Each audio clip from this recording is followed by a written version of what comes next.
the thing that people miss out on is that when you, again, as we talked about in the beginning, is when you introduce technology to people, you have to make sure that you meet people where they are and educate them. And that what makes technology work is when everybody's on board and using it. So let's say you do have a loved one that may have a little bit of a hesitance in surveillance or cameras in their homes and things like that. Educating them on what you could actually see on these cameras lets them know, and it makes them probably feel a little more comfortable with the idea of it. And honestly, it's not just bringing peace to the caregivers, but honestly, I think it would bring peace to the one who's being taken care of. Hey y'all, it's Kosta. Today, I'm here with my guest, Stefano Selorio, founder and CEO of Carevocacy, a platform providing online, in-person, and AI-driven education teaching seniors how to use the technology around them. Recently honored as one of Forbes 30 Under 30, Stefano's mission is to advance health equity through AI and digital literacy. Now, Stefano, arguably one of the fastest and most efficient ways we can improve senior living and senior care and every senior's quality of life is through technology. However, like every innovation, if the customer doesn't know how to use the product, it doesn't matter how well it works. Right now, what's the greatest gap between technology and our elder generation? Yeah, well, I just want to say thank you so much for having me here, Kosta. I appreciate it. It's an honor to be on this podcast, and it's also great to be sharing the work that we're doing. One of the best intros I've ever had, so thank you very much for that. I do think one of the good things that about technology, and I think a lot of people, especially the senior living, aging space, or whatsoever, anybody who's ever worked with older adults in the first place, is that we sometimes miss out on the important aspects of technology, which is the education of technology and using it and learning how to use it. You can bring a horse to the river, but you can't force the horse to drink from that river, or maybe they don't know how to drink from that river, right? And so education is such a big piece when it comes to technology, especially when it is applied to older adults in general. And I think for a lot of organizations who are looking to seek out innovation or technology, I think the first thing that our team and our organization tries to do is thinking about, is it accessible? Is it usable? Is it friendly? Is it able to actually help the person not only just make their lives a little bit more efficient, but does it really improve and empower them to use that type of product? And I think that's what really technology does for older adults in general, especially for whatever organization or industry that you're in. And so that's what makes the work that we do very exciting. As you mentioned before, we help out people in a variety of solutions, and specifically around AI as well too. But it's really exciting to be part of it. And again, I'm happy to be here to share all the work that we get to do. And I'll say, with regards to AI, I think it's, a lot of people don't think about it like this, but one of the biggest impediments for people that are specifically seniors that are utilizing some technology for the first time, like iPads. We never thought that Facebook would actually catch on, but now it's like how, most people over the age of 65 communicate, right? That's probably not true, but there's a lot of communication happening on Facebook. What's interesting about AI is the component of simplifying the processes. So, and we're going to talk a little bit about how AI interacts. I'm very excited about that, but it makes the adoption of technology even that much more easier. And that much more quicker. And so that's something to be said about this new age of tech that we're moving into. So how can a better understanding of technology and how digital systems work bring peace to seniors and their caregivers alike when it comes to things like remote support, sensors, or even some form of digital surveillance? Wow. Well, there's a lot to unpack with that one. For us, like my family and I are actually current caregivers to my grandma, who is going through Alzheimer's right now. And so Hmm. coming from that background as a founder and kind of that experience, I have had so many thoughts about how technology, especially as a Gen Z person, can play into how it can help care for my grandma, how it can appease or help our caregiver lifestyle and how that works. I'm fortunate to be in a family that's very tech savvy. We do have like remote monitoring and cameras and things like that to kind of help monitor if we're not available or if we're not at the home to watch our grandma. Um, and we do also use other technologies. At the beginning, when we first started in our early days of being caregivers, we actually I had my family try to test out another application just to kind of keep track of like who was taking care of what on grandma's schedule, and try to figure out if there was someone available for that. So try to figure out like the scheduling aspect of who would be able to take care of grandma was something that was really helpful. Um, and I think caregivers in general could kind of look into technology as a way to use that to make communication a little bit more efficient. Let's say if they do have somebody that, does not have Alzheimer's, but just has a certain chronic illness that's a little bit different, and they just need to communicate to their loved ones in that way. So simply being able to use technology like an application or using cameras as a way to kind of check in with their loved ones, it's one of the good ways or good reasons to invest in technology. But the thing that I would always like to advocate for is always on the side of the one who's being taken care of.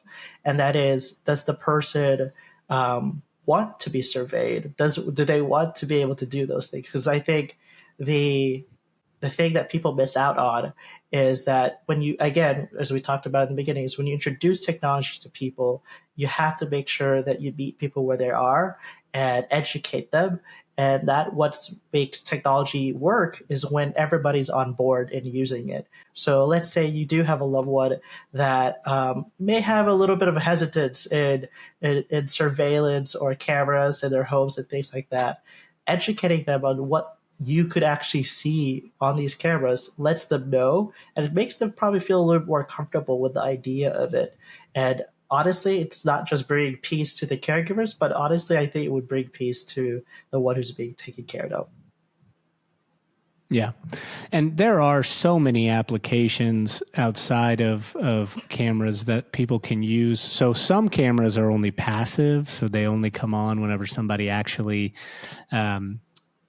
moves into a room, or there's also, like, when you want to talk about AI and specifically algorithms, there are algorithms now that are designed to monitor, use, like somebody wears a watch or something like that, some type of health tech wearable, and what they do is they create a pattern. So all of us have routines that we do, right? Day in and day out, and so they learn this pattern. So they learn the pattern that somebody does, especially if they're in a long-term care setting. They usually are doing a lot of the same things day in and day out, whether it's in their own home or it's in a facility, it doesn't matter. And so, like, if their pattern changes, that's an alert, and Yes. I think that. And then you can obviously follow up on that alert by activating a camera to see what's happened. So if somebody sits on a recliner between the hours of 2 and 4 and watches the news, or 6 to 6:30 and watches Wheel of Fortune every day, but they're not, but you get an alert that pattern has been broken. Depending on how attentive you are to these alerts, you can prevent somebody from having a significant medical event that could lead even further into a more serious disability. And cut down on the time that somebody has to respond to that event. So it has, I think the remote monitoring and remote supports have a lot of applications that could help us do more good than harm, I guess. Best way to put it. There are definitely benefits for sure. There are definitely Yeah. benefits. I think for our side of it, it's just always making sure that either the patient or the loved one is always on board in that process, because it just Yeah, makes it much more absolutely. involved. And I think there's, I have a lot of colleagues in the age tech space who are creating products just like that you mentioned before. And I think the biggest struggle for them is just that onboarding process for not only Yeah. the end user, which is usually a loved one, but then also the person that's being surveyed. And I think by just meeting that gap and making people aware of like what's actually happening in the technology makes conversations a little bit easier. But yes, Yeah. I actually, I've had the fortunate of being able to test out a lot of other products for my colleagues in the age tech space for sure when it comes to helping caregivers and seeking or looking after their loved ones. Yeah. And it's not Uber, so it's going to be okay. You know? I just finished watching Super Pumped is why I said that. Oh, okay. I don't know if you've seen that show. Yes, I have. Yeah. Yeah. So yeah, they do a lot of interesting stuff. Anyway, moving on. I want to talk about Carevocacy and your newest AI launch, Appo. I tried it out, and it's truly a game changer for anyone that needs hands-on support. What inspired these products, and how is AI helping you reach new audiences? Yeah. So do you want the PR version or the real version? No, give me the real version. I'm just I'll joking. tell you. Well, give me the details of it first, like how it works, and then obviously the backstory behind why you decided to do it. Yeah. So for your audience, if you're not aware, we launched a new product called Apo AI. It's spelled APO AI. And it simply is an SMS text-based application where you can text a special number of hours and you could ask it any technical questions that you may have, any questions that you would typically ask, a younger loved one who may be tech savvy to answer your questions. And you can create some ideas. It will respond back to you in very easy to understand responses and in a way that you control what you want to learn and how you want to learn. And it's done through a very accessible and scalable way. So that's basically what Apple AI does. It's usually just sign up on our website. You give us your phone number and email address, and then in under probably 60 seconds or so, you'll receive a text from Apple, which is our mascot, and you'll be able to ask any questions through that product about anything around technology. And our goal is to hopefully empower people to be more engaged in technology, to be more tech curious and ask questions and not feel like they're going to be judged because they might think the question that they have might be a little too dumbed down for the person that they're asking. But, we've created an artificial intelligence that's really, really helpful, patient, and really kind when it comes to those questions and trying to really engage those older adults or those lifelong learners on how to use technology. And that's basically what it does. And this is our first product in the AI space. So it's been an interesting journey for sure. So I used it, just obviously signed up for it, and I asked them how to transfer files from a memory card onto a computer. It's just it wasn't healthcare related or aging related, but, I just wanted to see if it would work, and it worked great. And, what are some of the most common questions that people ask Appo? Because we just recently launched this, I think there are still a lot of questions that we're still looking forward to, but a lot of it has been really tech focused. But then interestingly, we've had some people use it as a way to just have a conversation. Okay. And interesting. So companionship. Yeah. And we know that there's a huge, I hate kind of saying the repetitive thing in the aging space, which is this loneliness epidemic. But, we do have a lot of lifelong learners who use our services or even the AI itself as a way to connect with somebody or to ask questions that, as I said, they may not typically ask somebody else. And so some of our topics range from, learning how to use like a smart TV, or just like yourself, you're obviously doing a special project, so they might have a technical aspect of the special project they want to learn more about, like writing a document or saving photos. Those kind of things have been the common questions that we've received. But then again, we have also And I'm people who sure, just use it for simply texting somebody. yeah. And I mean, could they technically ask a question like, I don't know, my doctor prescribed a medication for, like, prescribed me like warfarin, this many milligrams. That's a very What are the side specific. effects? Would it be able to answer back like the side effects for warfarin are So we've trained the model specifically only to answer technical questions and to be tech a tech questions? tutor Okay, for the individual. Again, it's nice. not to be acting as a medical advisor or anything like that. Um, as we continue to grow, I'm sure people will. We actually welcome people to break it, to ask silly questions, but it's not intended to give you advice. And we do provide some warnings to let them know that, while this is an innovative product and it's very much still learning, and we are still very much Right. trying to make sure it doesn't answer those things. But the whole purpose of this is just to make sure that it's accessible to everybody, and that it provides an alternative, a resource, a tool, especially for those who may not have a grandchild on hand. Literally, the name is the Filipino word for grandchild, actually. So that's why it's called APO, Apo AI, because I thought, why not, put in a little bit of my Filipino culture into it. But it was also Sure. the word that my grandma, even though she doesn't speak that much because of the Alzheimer's, that was the word that she would call me over when she didn't know my name. And so she would call me Apo, Apo, Apo, come over here. And so I thought that would be really fitting to put that into our newest product. I love it. So, Stefano, no one wants to hear this, but not having a general understanding of technology is risky. It's risky for safety, financial security, and overall, in this day and age, if you aren't taking responsibility over your digital literacy, you are at the mercy of someone who can.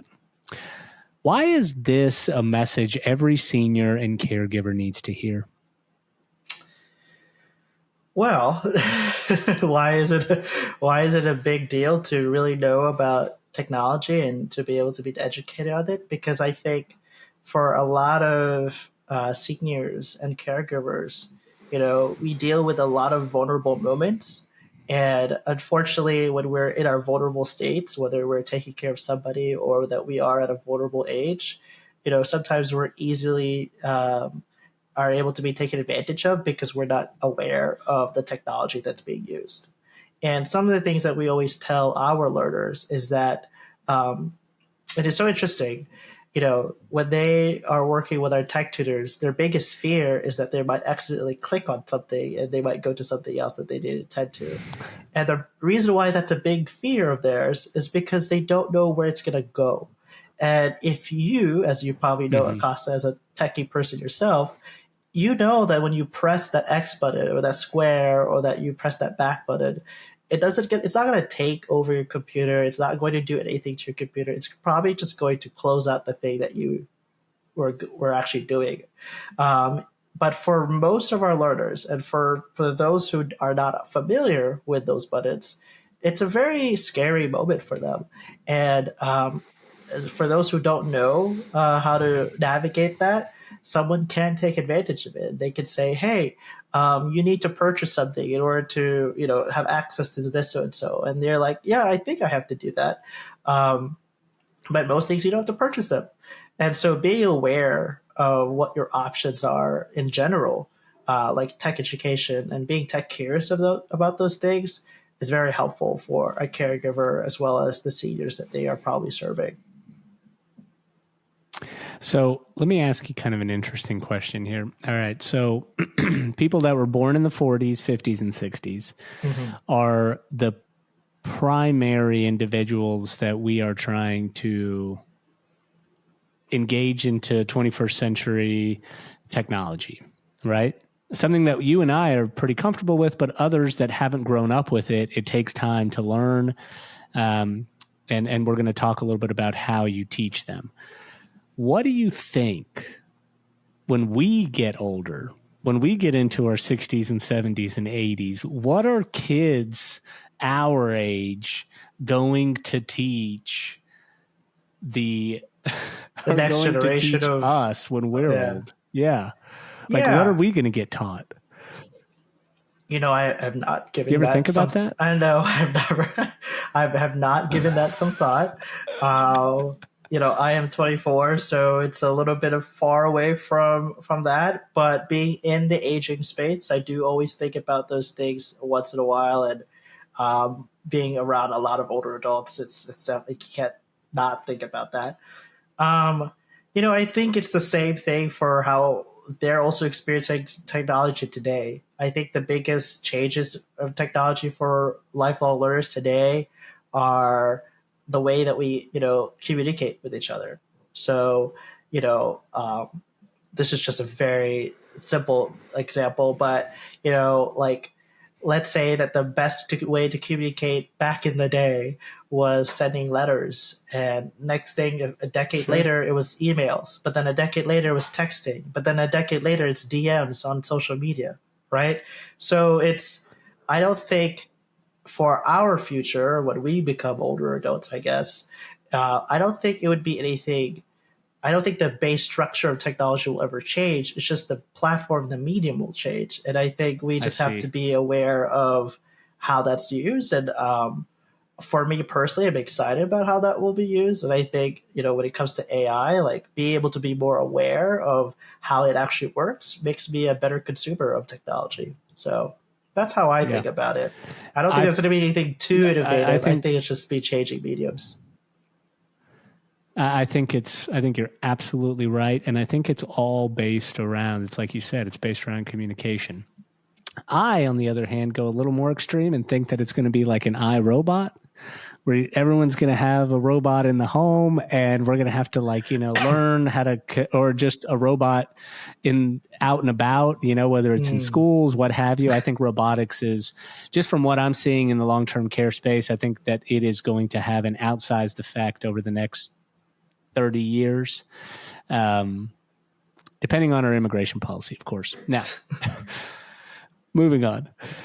Through virtual consultations and online sessions, you're helping seniors and caregivers all over the United States and the world. What are the most common questions and lessons that you're working with seniors on?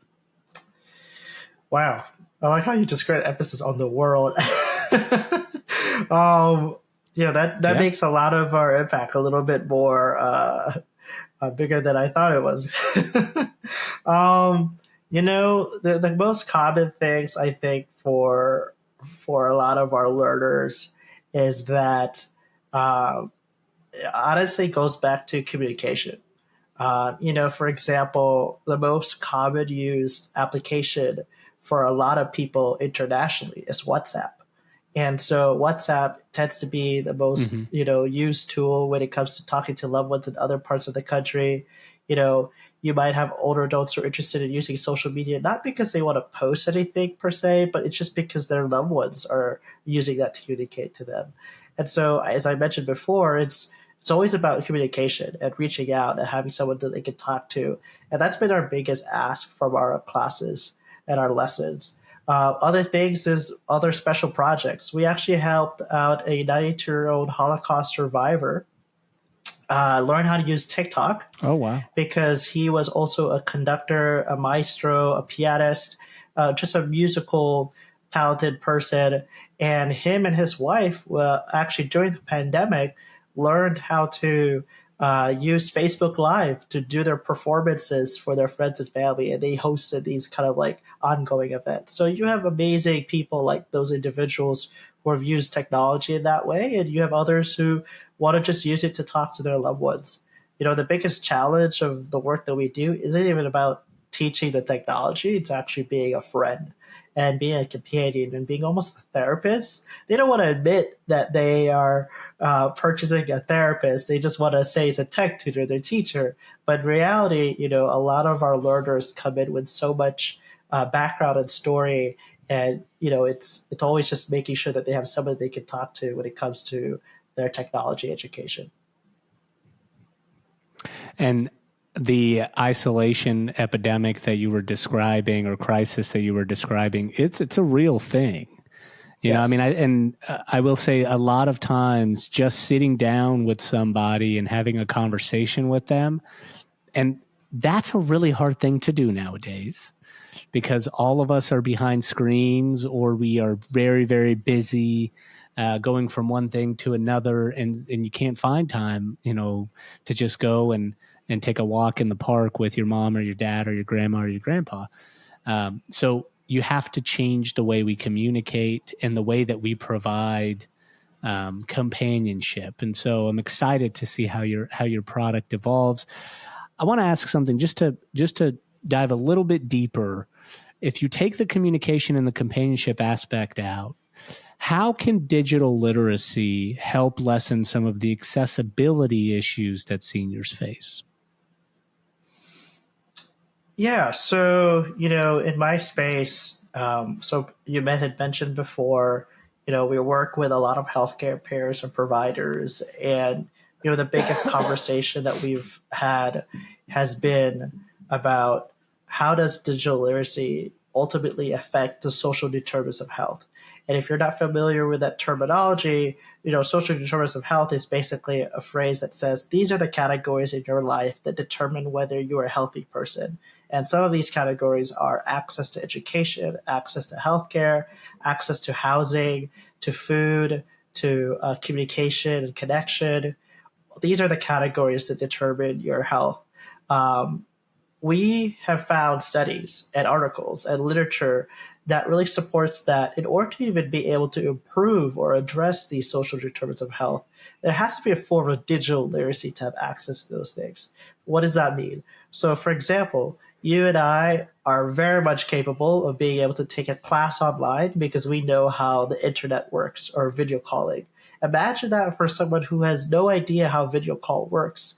And so their education is limited on the fact that they don't have high digital literacy levels to be able to even access that technology or that education. Let's say during the pandemic, when a lot of older adults did not know how to order food online because they just weren't comfortable.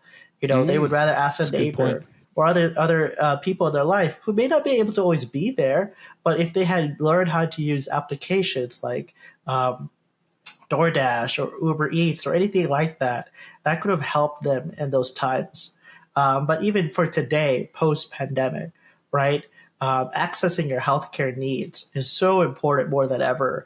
When you're a patient and you get discharged out of a clinic and your doctor says that you need to check your patient portal for your tests and things like that, and you're left with like, how do I do that? I'm not sure how to actually do that in the first place.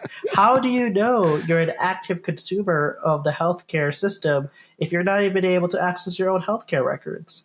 Right. And I think that's really what digital literacy offers outside of the companionship and the education or the social connection aspect to it. It really opens doors and opportunities for those who may have thought that that wasn't possible for them. But because, we sparked that little bit of tech curiosity within themselves, they're able to do those things. And it's really, really what I call light bulb moments, to see those and to witness those moments where they say to themselves like, wow, I can't believe I'm learning how to do this. And that's what digital literacy offers. And you could work with us, or you could work with a nonprofit or any other organization. And I could tell you that every organization that ever works in digital literacy, they love seeing those light bulb moments, especially when it comes to our seniors. Yeah. Stefano, as someone that created a product out of necessity and the true understanding of what it means to be a caregiver, what other technological advancements do you hope to see that will help our elder generations and caregivers? I think you said it yourself. You're pretty excited about robots and other types of. Are you Um, excited about robots? am I excited about robots? I'm excited about teaching people how robots work. that's the space that we're in, Absolutely. right? Though it's about Yeah. education. I am an open person when it comes to technology. I support it, the innovation of it, but I think people tend to ignore the important aspects and basics of technology, which I think it's about educating the consumer and educating the user in general. And so, um, you know, I don't want to pick favorites because I know a lot of these companies in the technology space for older adults, but I'm really actually excited for innovations around Alzheimer's and dementia research. Those are kind of the companies I'm really looking forward to, and kind of looking at exactly what data is being coming out of those types of companies. Other advancements I'm looking at is just simple products do that I think people tend to overlook. Try to solve like problems that people tend to overlook because, like for example, our product is an SMS text-based product. Like it's nothing novel for someone to text tech questions to somebody else. But because we've introduced artificial intelligence, we made that more scalable and accessible for a lot more people, right? And so I'm really excited for companies who are more practical builders rather than innovation seekers, because ultimately those are the types of people like caregivers like myself who understand the on the ground problems and understand that sometimes you don't need to complicate things with technology. You could just do the bare minimum, and that honestly solves a lot of these issues. And so I'm excited about those types of companies or types of technologies and advancements that are trying to solve those overlooked problems. Fantastic. I mean, as you're describing it, I can see the potential of what you're going to be able to build. And I think you said it perfectly when you said it's an SMS text messaging product. That wasn't a big deal until you introduced AI. And now you've got a companionship bot. I mean, I'm not putting words in your mouth. I'm just giving my interpretation of it. But Please go. It's phenomenal. Well, I mean, it's phenomenal, but it wouldn't have happened if you weren't a caregiver. If you were just some guy that was sitting in an office that was trying to come up with ideas and not doing the hands-on work or not seeing the problems firsthand, you wouldn't be able to come up with this product. And that's why I think Yeah. it's so impactful. That's obviously why you're in Forbes. So Forbes for being a practical thinker. Yes, exactly. Well, I mean, practical thinking is how we change the world. So there's nothing more impactful than a pragmatist. Yes. Yep. All right. So we always like to end the show with a call to action. What's one thing we can all do today to improve our digital literacy and learn more about the technology around us? Wow. In preparation for this, I was thinking about let me say something really catchy to end the episode.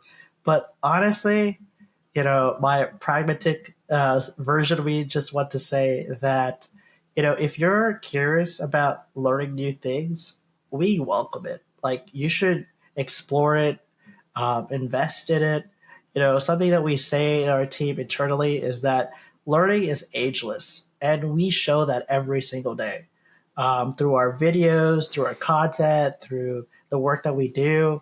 And I think if you have somebody in your life who have asked you a question on how to do something, just know that they might be more willing to do a lot more than you might think they can do or cannot do. And I think that's the biggest ask that I would say is that if you have somebody in your older loved one who've asked you in the past about how to do certain things, I'm telling you right now, they're tech curious, whether they like to say it or not. And so my call to action is just to invest in them, to engage them, to empower them. And if you don't have the capacity to do so, just understand that there are organizations like myself, as well as other organizations too, that can assist you and help you out. And so that's the biggest call to action there.